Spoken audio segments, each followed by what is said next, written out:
For most people, the holiday season means the annual pilgrimage of braving the chaos of airline travel, returning to their hometown, and inevitably just watching cable news in the childhood home they grew up in. However, for the Sodder family of Fayetteville, West Virginia, one Christmas changed everything. And like any good unsolved mystery, this one had it all. A deadly fire, a missing ladder, a cut phone line, the FBI, beef liver, a partridge in a pear tree. But to understand how George and Jenny Sodder brought their family into the national spotlight, we have to go back to Italy. Today we'll be talking about the disappearance of the Sodder children and what might have really happened to them. This is me putting together a video on the topic because I really want to, but if you want to see someone who's much better at YouTube than I am, check out my buddy Ryan over on Nexpo to see his coverage of the case, which is fantastic. I can't recommend it enough. Link to that will be in the description. Anyway, we are going to go ahead and get into it, but as always, thank you for watching. To understand the disappearance of the Sodder children, we must first talk about their parents, George and Jenny Sodder, or by the father's birth name,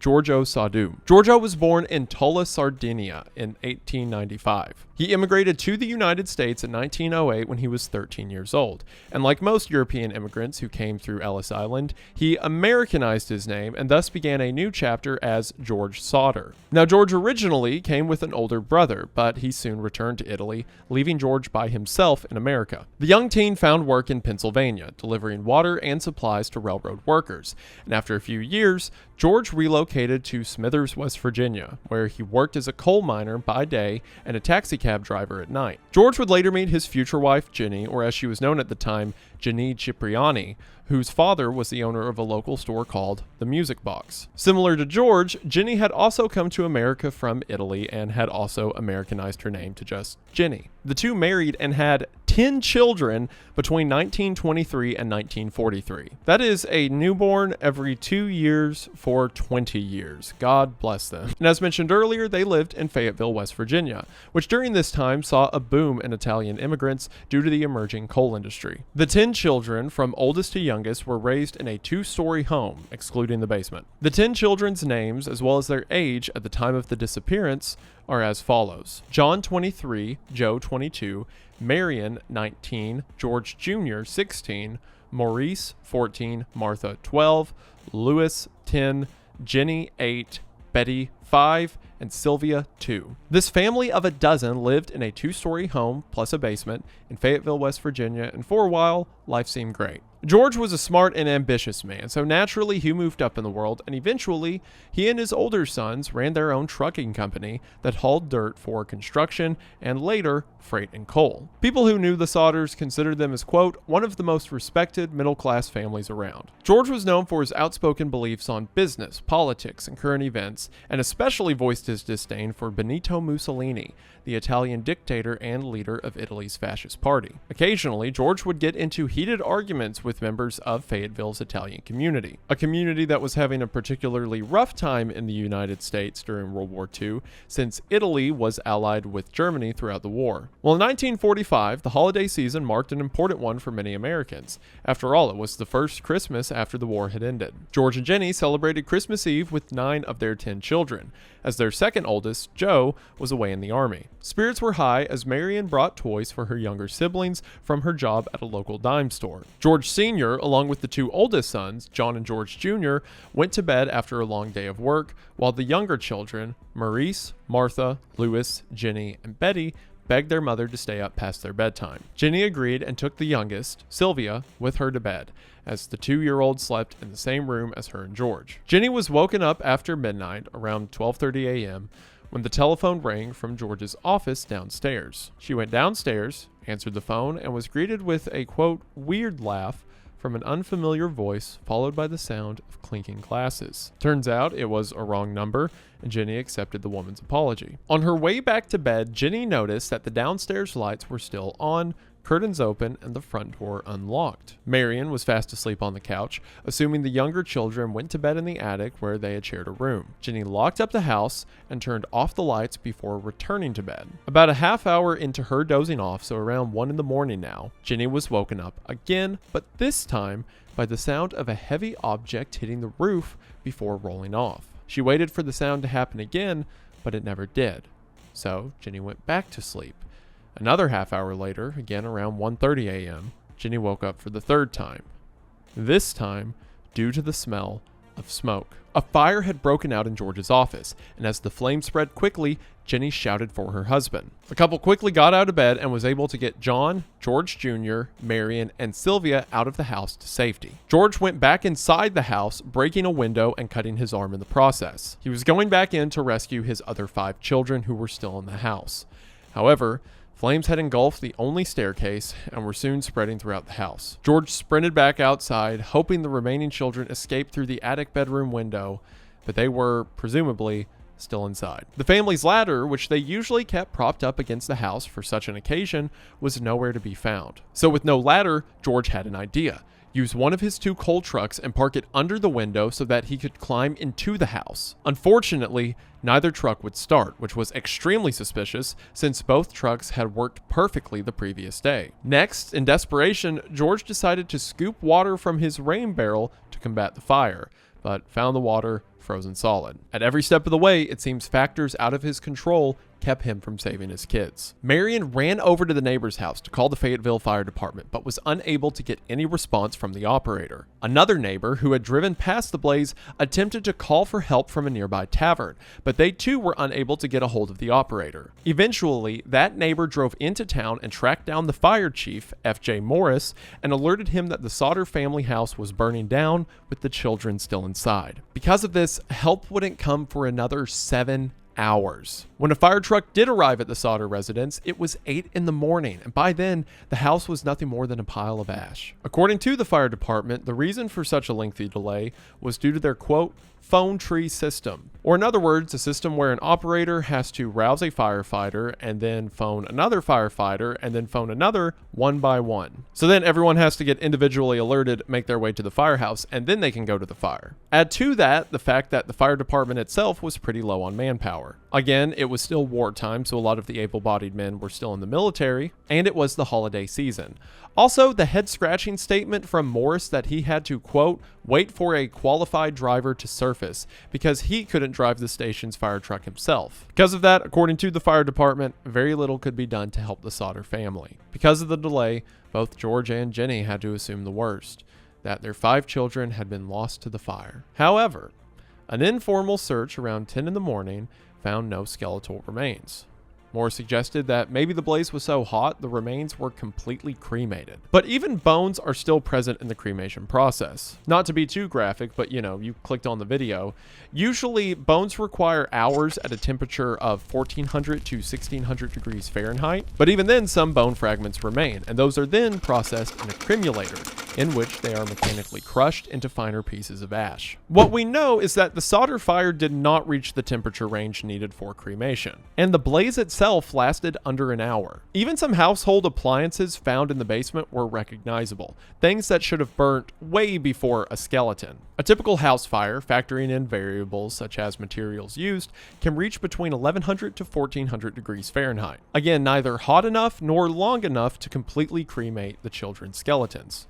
That is such a brutal phrase. That wasn't the only thing that seemed off, however. For example, that ladder that was supposed to lead up to the attic where the children slept, well, it was found at the bottom of an embankment about 75 feet away from the Sodder property. Which, even if it fell off the house in the confusion of the fire, it probably wouldn't continue to fall several hundred yards away to the bottom of a ditch away from the property entirely. I mean, it's a ladder. Those things don't really move that much. Because it was Christmas, Morris postponed a more thorough inspection and told the Sodders to leave the site untouched. However, after 4 days, George bulldozed around 4 or 5 feet of dirt to cover the basement, with what we believe was the intention to plant flowers as a memorial to his 5 children. Now, this seems really weird, but I do think there's an explanation. Keep in mind, the Sodders, at least George and Jenny, were completely under the assumption that their children were killed in the fire. And part of their frustration with that is the fact that it took 8 hours for the fire department to get there. So then they do get there, you believe your 5 children are dead inside, and then the fire chief who you hold responsible says, well, just don't touch anything for 4 or 5 days. It's the holiday. I don't want to do it right now. And as far as George knows, all that guy's going to do is show back up and say, yep, there was a fire. Your kids are definitely dead down there. Have fun with that. So to me, it kind of makes sense that George was like, Forget those guys. I want to bury my children. Whatever remains of them are left, I don't want to rot. I don't think he was bulldozing the property in order to cover up evidence or anything, although I do admit that someone saying, hey, wait for the investigation, and then you bury it in dirt is kind of weird. A state inspection said that the fire was caused by faulty wiring, deeming it an accident. On December 30th, a coroner issued 5 death certificates listing the cause as fire or suffocation. Faulty wiring was an odd choice from the inspector because George had just had the wiring checked and approved by the power company a few months earlier. Furthermore, if the house indeed had faulty wiring, then why were the lights on downstairs while the house was on fire? If the wiring resulted in a fire, well, that would call the power within the wiring to quit. With questions unanswered, George and Jenny Sodder started to believe that perhaps their children were still alive. Even Marion, who recalled that Christmas Eve to the Raleigh Register in 1976 with, quote, "I never smelled burning flesh. They say you can smell burning flesh miles away, but I never did," end quote. Jenny was particularly keen to figure out why the inspection was unable to find her children's remains. I mean, now it would be difficult because sure, you buried the basement in dirt, but on the initial inspection, there should have been some remains found. Jenny went as far as to burning various animal bones to see if they would actually be consumed by the fire, but every experiment left a pile of charred bones. Now, a lot of the stuff I've said up until this point, you're probably hearing and thinking, well, this sounds like grieving parents who are trying to find some bargain as to how their children could still be alive. And if everything I've mentioned up until this point, things like I didn't smell burning flesh or I've been burning animal carcasses to see if the bones are still there, if that was all the evidence we had, I would agree with you. But as the informal investigation continued, things only got weirder. For example, when a telephone line worker was called to the Sodder property, he found that rather than the phone line being burned through, it was actually cut 14 feet above ground and 2 feet from the nearest utility pole. This would explain why Jenny was unable to reach an operator the night she made the call. A witness came forward claiming to have seen a man at the scene of the fire steal a block and tackle pulley system, which George Sodder used for transporting car engines. This led to an investigation, and the police eventually apprehended Lonnie Johnson. Lonnie Johnson admitted to cutting the phone line, thinking that he had actually cut the power line to steal the block and tackle pulley. Despite this, he denied having to do anything with the fire. So according to Lonnie Johnson, he wanted to steal this giant pulley system from George, which seems like the most inconvenient thing in the world to steal. And in order to cover his theft, he wanted to cut the power to the place, which wouldn't that alert everyone? Because as we know, he stole the pulley and got away just fine without cutting the power. I feel like the family would be more suspicious if on Christmas Eve the power went out, so they go outside to check and they see a guy moving the giant pulley thing into, I mean, what did he steal it with? Like a box truck? But he apparently, despite this master plan, didn't know which line was the power line and just cut the phone line thinking it was the power line and thought that was good enough. And then by total coincidence, that night there was a fire at the house and the 5 children either died or disappeared and no one can find the remains or them alive. That seems kind of suspicious. A private investigator, C.C. Tinsley, was hired by the family to help find their 5 children. He discovered that in October, a few months prior to the fire, Russell Long, a life insurance salesman, threatened George after they rejected his sales pitch. Long had told him, quote, "Your damn house is going up in smoke," and quote, "Your children are going to be destroyed." What kind of insurance salesman threatens to burn children? That's the most over the top. It's like, oh, you don't want a life insurance policy? Well, you're gonna. How did that conversation possibly go? How did it start with, hey, I sell insurance, to I'm going to kill your family? This threat from Long was apparently due to Sodder's opposition to Mussolini. And he also allegedly told George, quote, "You are going to be paid for the dirty remarks you have been making about Mussolini." Which that's even funnier to imagine a super fascist life insurance salesman. Coincidentally enough, the insurance salesman was also a member of the coroner's jury that declared the Sodder fire to be an accident. Which that's one of the most West Virginia things ever. It's just a small town, so the guy who possibly started the fire was also one of the guys that got jury duty. If insanely coincidental. The private investigator also found, according to the Times West Virginia, that Long was sent by Fiorenza Janatoilo Janu was a former employer of George's who owned a hauling company. Janu was also the director of the Fayetteville County National Bank. He was also a co-signer of Sodder's home insurance, which he increased from $1,500 to $1,750 before the fire without the family's consent or knowledge. So the guy who sent Long, again, the dude who got so mad at Sodder that he threatened his children, his boss was the co-signer of Sodder's home insurance, which he increased without alerting the family right before the fire. And the reason that he was the co-signer and seemingly George did business with him is because he was previously George's boss. Again, more small town shenanigans. Also, some of the family members recalled that just days prior to Christmas Eve, they saw a man parked outside watching the younger children as they came home from school. Another witness, this one a late night bus driver, gave testimony that contradicted the inspection's claims of an accidental fire. The driver reported seeing an unknown person lobbing, quote, balls of fire onto Sodder's roof, which it's funny that this driver had to come forward. Like, he heard stories about this family home burning down, and he's like, oh yeah, that was the home that someone was throwing the fireballs at. Later, the youngest child, Sylvia, found a green hard rubber object near the ruins, which could explain the sound coming from the roof that woke Jenny up in the middle of the night. Now, believe it or not, everything I've said so far is perfectly normal. This is where it gets weird. A truly bizarre twist to this story came to light in the aftermath of the fire, from none other than Fire Chief F.J. Morris. If you'll remember, he's the guy who was part of the reason it took 8 hours to get there and then said the investigation would be another 5 days. According to the private investigator, Tinsley, Morris claimed to have found a body part, a heart, during the inspection. This was not mentioned anywhere in the initial report and also does not make any sense. Morris, the same guy who said the reason we probably can't find their skeletons is because, they were cremated in the fire, also claimed to have found just the heart, like no other organs or anything attached, an intact heart in the fire that somehow didn't burn.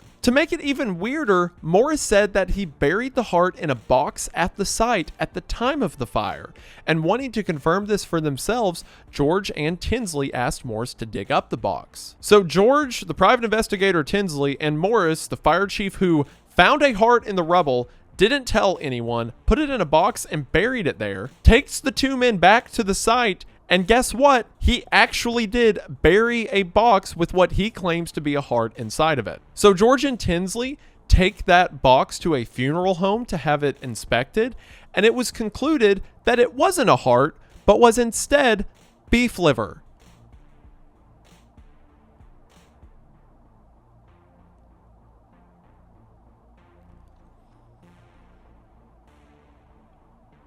Which, what on earth, or what is anyone talking about? Later, the Sodders heard rumors that Morris told others that he had buried the organ in order to placate the family, that these remains would help persuade the Sodders that their children were in fact dead, and hoped that they would stop their own investigation. So, either Morris killed the kids, like he straight up murdered them, or had them abducted or whatever, and it's all his fault, and he's trying to create a diversion. Or, alternatively, he is one of the top 5 dumbest people to ever live. It was already pretty dumb. Him well, I can't drive the fire truck. I gotta wait for someone else to show up and drive it. But if assuming that story is true, he thinks that these 5 kids were killed in the fire. And despite there being a lot of evidence that something weird went down, this fire chief is like, oh, they can't let these kids go, can they? Well, I guess I'll buy beef liver, put it in a shoebox, bury it there, and then tell them that it's their child's heart that I found in the fire and didn't tell anyone.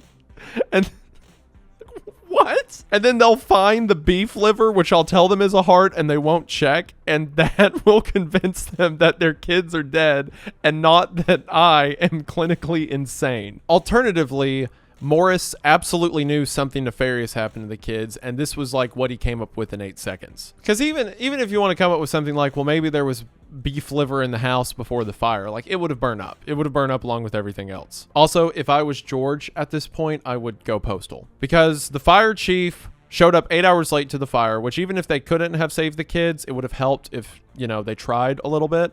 And then he's like, well, you've got to leave the kids out to rot because, the holidays and all, what can you do? And then I bury my kids, and then the investigators come out and they're like, yeah, maybe someone, potentially tried to steal something from you and they cut the phone line that night, and that's weird. And also there's witnesses who claim people were throwing fire at your house and stuff like that, but your kids are dead and you've got to let it go. So I bought this beef liver from the grocery store and I shoved it in a box and buried it at your property because I was planning to trick you into believing it was your child's heart so that you would let this silly fantasy of yours go. There are a few things George can do after that wouldn't be justified in the eyes of history. Believe it or not, it gets worse because what happened next made the Sodders even more desperate to find the truth. In 1947, 2 years after the fire, George and Jenny reached out to the FBI for assistance with their investigation, and J. Edgar Hoover, friend of the channel, and at the time director of the Bureau, responded with, quote, "Although I would like to be of service, the matter related appears to be of local character and does not come within the investigative jurisdiction of the FBI." However, associates of Hoover said they would assist the Sodders if given permission from Fayetteville's fire and police departments. But their offer was declined. So to add to it, the Sodders are like, okay, we've got to get outside help. So they asked the FBI, and Hoover's like, that's not really in our jurisdiction, but here, some of my associates, they'll help as long as the local departments are okay with it.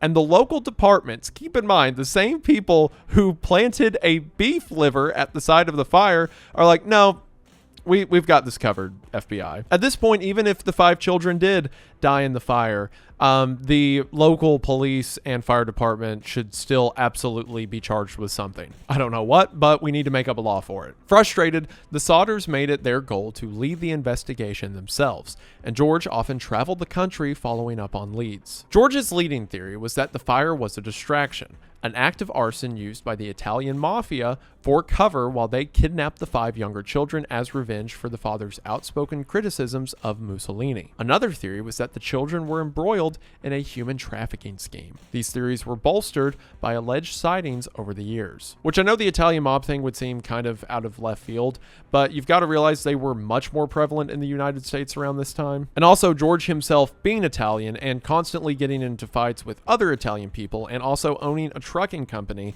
that probably brushed shoulders with mob people or mob clients a lot, it wouldn't be out of the realm of possibility that maybe one of them were mad enough at George to do something about it. I mean, keep in mind, the life insurance salesman said he would kill his family and burn his house down for not buying life insurance and not liking Benito Mussolini. John, the oldest of the Sodder children, told the Roanoke Times in 1984, quote, "Our thinking was that kidnappers might have been trying to take us all. My brother and I barely got out of the house," end quote. He also believed that the fire chief was paid off, as I think most people would at this point, when he said, quote, "The fire marshal was either paid off or they didn't push it. It's a way of life in Fayette County. If they want to get rid of you, they get rid of you. Our thinking was they might have been trying to take us all. My brother and I barely got out of the house. But you can't relive it. We've got more friends today and we're out more. If it happened today, we might get something done. I'm disappointed that the law didn't take an interest in it when they should have. Today, 7 out of 10 people involved are deceased. There's no use prosecuting anyone.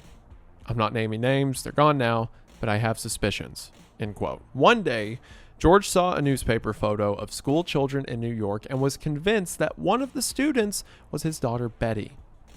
He immediately drove his truck to Manhattan, but the school did not allow him to see the child, despite his insistence. In 1952, Ida Crutchfield, Charleston Motel manager, came forward and said that 4 children stayed at the motel for a few days after the fire. She noticed the children's portraits in the newspaper, bearing a striking resemblance to her new guest. The children were accompanied by 2 men and 2 women, whom she described as, quote, "of Italian extraction." That is such a weird way to say they were Italian. Like, well, what was their ethnicity? No, they were of an Italian extraction. Crutchfield told the authorities, quote, "I do not remember the exact date. However, the entire party did register at the hotel and stayed in a large room with several beds. They registered about midnight. I tried to talk to the children in a friendly manner, but the men appeared hostile and refused to allow me to talk to these children. One of the men looked at me in a hostile manner. He turned around and began talking rapidly in Italian." You mean, okay, so they were Italian. They're not of an Italian extraction. They look Italian and they speak Italian. Chances are. Immediately, the whole party stopped talking to me. I sensed that I was being frozen out, and so I said nothing more. They left early the next morning, end quote. Which, like, that would be cool and all if you said that 7 years ago, but at that point you can't really be like, oh, the Italian extraction people, they went that away. The Sodders found her statement credible enough that they added it into a billboard they put up a year later at the site of the fire. $5,000 reward, which they later doubled, was for information leading to the recovery of any or all 5 of the missing children. According to the Nashville Tennessean, George stopped in town on his way to Indianapolis to check out a mystery girl who he thought might be one of their daughters. The family learned of the mystery girl, who was picked up for loitering a few months earlier, from Pat Bacigalupo of Bordeaux, who recognized similarities between the setting of the Sodder home and the mystery girl's stories of her home. Upon seeing pictures of the girl, George said, quote, "She does not look like any of my children." Which, it's hard not to feel bad for George at this point, regardless if you think there was a conspiracy against him or not. Like, the guy lost 5 children and he really thinks they're alive, so he does things like drive to New York when he sees a picture of a girl that's in school there because he thinks it might be his daughter. Even if he was wrong about some of the leads he was chasing, he truly did feel like there was a lead to chase. And once again, if I was him and the fire chief did all of that, I would be convinced of anything anyone told me forever after that. The fire chief put beef liver in a box. I cannot get over that. Other witnesses who came forward included a woman claiming to have seen the children in a passing car while the fire was still burning. Again, I don't know why these people didn't show up a decade ago, but sure. Another said they served the children breakfast at a diner just hours after the fire. A letter from St. Louis told the Sodders that Martha was alive and in a convent. Another lead, this time from Texas, came from a bar patron who claimed he overheard an incriminating conversation about a Christmas Eve fire in West Virginia. And yet another tip came from Florida, saying that the children were staying with one of Jenny's relatives. This is one of the problems if you make like a national reward or case about anything. Like, say there's an unsolved murder and you have a few details about the murderer and you make that national and put out a reward for it. Every rando is going to be calling saying it was their cousin. With renewed hope, the Sodders brought in a pathologist from Washington, D.C. named Oscar B. Hunter. Hunter did a thorough excavation of the fire site and discovered several pieces of vertebrae. Again, if there was vertebrae at the fire site, I don't know why those weren't found in the rubble and why the fire chief just said they burnt up, but whatever. After sending them to the Smithsonian Institution, the report stated that the vertebrae belonged to one person between 16 and 22 years old, which that sounds promising, right? It might be the remains of one of the children, sure enough, found in the fire. Sure, the oldest child that was dead or missing was only 14 years old, but we can figure that out later. There's human vertebrae in the fire. Well, the findings from the Smithsonian prompted FBI involvement, as the bones found in the Sodder case may have been connected to a possible interstate kidnapping. And after 2 years, the Bureau withdrew from the case without making any progress. The vertebrae showed no exposure to fire and were most likely from the dirt George used to fill in the memorial. Which, like, this, someone did something. Something's happening somewhere. His children die in a fire, at least he thinks at first, but then every detail around it's weird, and the fire chief is a freak for some reason. So he's like, okay, maybe my kids didn't die in the fire. So he has a pathologist come and check out the dirt, and they find human vertebrae, and the FBI show up and are like, it's probably someone else. And by coincidence, the dirt he used to bury his children had human remains in it? What? Where did he get the dirt from? What are the odds of that? You bury where you think your kids are dead and you use dirt that has an already dead kid in it? How is this not like... I would be convinced the devil did it at this point. Like, with this level of absurdity and weird stuff happening, just, the fire chief put beef liver in a box. Where was that guy? Did that guy have a collection of bones? Maybe that fire chief just finds dead kids and keeps their bones. And then when George decided to bury his house and make a memorial or whatever, he's like, oh, well, great time to sprinkle these around. Which that sounds like a crazy accusation, but let's keep in mind he buried beef liver to convince George it was his kid's heart. Also, just kind of while I'm on this tangent, a lot of the papers around this time were like weirdly accusatory towards George. Like during this whole bone thing, one of the headlines read, "Bones failed to convince father of children's death," which makes it sound like his children's bones were found in the side of the fire, which, as we have stated, it was another kid's bones found in the remains. And the papers are like, when will he let it go?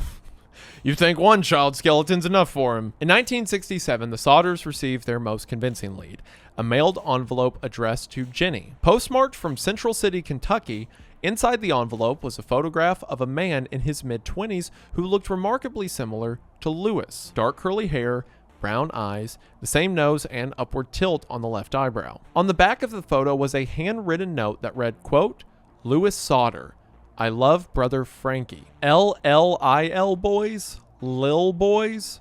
A90132 or 35. End quote. The family had a private detective follow up on this lead from Kentucky, but never heard from him. Look, if Sodder said he was fully convinced that the president of the United States and every other world leader wanted to kidnap his 5 children and everything else around it was a staging to kidnap them, I'd believe the guy. It's fully possible that someone just sent a picture of someone that looked like a grown-up Lewis to them to mess with them because, you know, people are awful and they put the letters and numbers on the back and stuff to freak out the family. But to George's credit, the things that are happening are as equally insane or less insane than things that have already happened. Once again, the fire chief. It's also kind of crazy how different everything was back then compared to now. I mean, think about it. Back then, if you got a photo of someone who the picture, whoever sent the picture, claims to be your missing child, you've got to hire a private investigator, send them to the area, and when that person never gets back to you, you just give up. Whereas now you could post the picture online and probably find the guy within an hour. If something similar to this happened today, I'm sure the case wouldn't have gone on for as long as it has. The handwritten note stumped many people trying to decipher the message.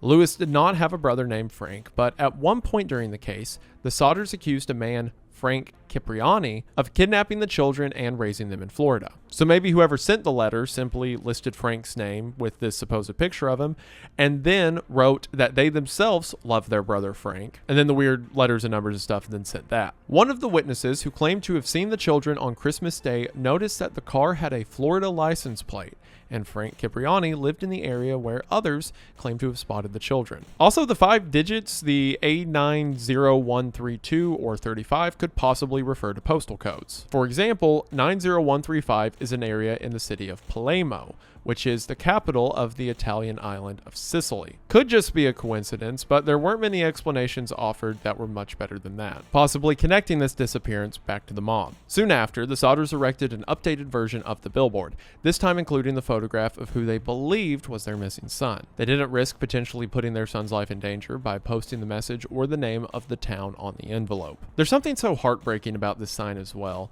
Like the long text, you really feel the desperation for these parents to find something relating to their kids. That same year, the Sodders received another letter, this time from a woman in Houston who claimed to have met Lewis and Maurice at a bar. When Lewis confessed that they were the missing Sodder children, George and the youngest daughter Sylvia's now husband, Grover Paxton, drove down and met with the 2 men. But they denied that they were the missing brothers. So a woman just writes randomly saying, hey, I found your kids. And then these 2 guys actually exist. And when George goes to meet them, the 2 are like, no, we're not your kids. Like, this poor family has been dealt so many cruel hands from how people treated them during the investigation to how people are treating them decades later. Stacey Horn, who wrote for NPR on the Sodder case, added several of her findings on her blog. After interviewing several fire professionals in Fayetteville, they believed it was more than likely that the children died in the fire. Possible reason why no one heard the children during the fire or why the children didn't try to escape is that they might have already been dead due to smoke inhalation. After all, they were sleeping up in the attic. Perhaps an unsatisfying end, but it is one that makes the most sense, at least on the surface. And by that I mean if you ignore everything else that anyone did involving the case. George and Jenny went to their graves believing that their children were still out there, somewhere. George died in 1969, a year after telling the Associated Press, quote, as long as we live, we will dig into it, to come out with an explanation on what really happened 23 years ago in that fire. In 1975, Jenny told the Beckley Post-Herald, quote, somebody stole them, that's what. It's been a long time, but maybe I'll be lucky enough to see them someday. Maybe somebody will drive by and see that billboard. You never know. After her husband's death, Jenny added rooms to her home, putting up layers between herself and the outside. She dressed in all black. She continued to do so until her death in 1989. The billboard, now old and weather-beaten, finally came down. The surviving Sodders and their grandchildren continued the search, each coming up with their own theories. Sylvia, who was only 2 at the time of the fire, died in 2021 at the age of 79. and remained convinced her siblings had escaped the flames. Her daughter, Jenny Hinthorn, said of her family, quote, "Do I believe that they perished in the fire that night? I do not. I don't think they're here. If they are still here, I don't think they're in West Virginia." End quote. For some people, a sliver of hope is all it takes to persevere, to keep going, no matter how slim the odds. For the Sodder family, that was in part a testament to their character. They used this tragic event, this dark cloud that hung over them for decades, to keep going, to remain curious and ask questions, even if the answer could possibly shatter that hope. Unfortunately, the Sodders never found one. And like their home on Christmas Eve in 1945, any trace of closure went up in smoke. And to this day, it's one of the most absurd, unsolved cases that I've ever come across because, logistically, the 5 kids died in the fire. The end. And while I still think that is most likely the case, the kids probably did die in the fire, there are so many weird coincidences and sightings around it. Not to mention how bizarre figures like Morris, the fire chief, behaved. If the kids died that night, and that's all there is to it, then it goes to show how ineptness, even when there's no mystery to be solved, can create enough questions to create its own mystery. And not to mention, again, the insanity, the dirt he used to bury the bodies had a body in it. Or pieces of a body, you get it. The Sodder children's disappearance is a bizarre case that I think will continue to get talked about for decades to come. I really hope someday evidence comes out or some story that definitively proves once and for all what happened. But at the same time, it would be tragic to get closure now after the parents tried for so long and never found it in this life. Given that all immediate members of the family have now passed, hopefully they have found each other and found some closure to these questions in the hereafter. Also, I know he's dead now, but we really gotta look into that fire chief. And that's about it for the Sodder disappearance, but of course, we just want to say thank you for watching. This is a case I've known about forever. I talked about it way back on the main channel when I did the Unsolved True Crime Iceberg, and I just talked about it a little bit then. And I've considered for a while making it its own video, but then my buddy Nexpo, like I said, made a video that's much better than this one about it. I highly recommend it, again, in the description. But I still want to talk about it in some way, and I like just talking about these shorter one-off stories over on this channel, so hopefully you guys enjoyed. All of the editors, writers, researchers did a fantastic job. Again, their credits will be in the description. Be sure to show them some love. More videos coming weekly, and I believe that should do it for now. But before you go, we just want to say thank you for watching. We hope that you enjoyed, and we'll see you in the next one. And also, look out for beef liver. Does it even look like a heart? Hold on. I've seen it cooked. And like pickled. I don't know about raw. That, he passed that off as a heart. He tried. Did he cut it into like a stereotypical little heart shape and put it in a box and set it down? I'm so mad at this guy. Okay, anyway, bye.